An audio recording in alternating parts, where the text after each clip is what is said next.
देखिए बेसन अच्छे से पक गया है घी में। अभी इसमें डालेंगे हम पानी। इसमें डालेंगे पानी थोड़ा आराम से, थोड़ा सा, इतना सा पानी डाल दिया है। अभी इसमें डालेंगे चीनी थोड़ी सी हिसाब से, बस बहुत है इतनी सी चीनी, ये डालेंगे और इसको अच्छे से पकाएंगे,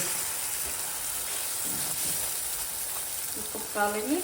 अभी इसमें डालेंगे हम, कम कर गैस कम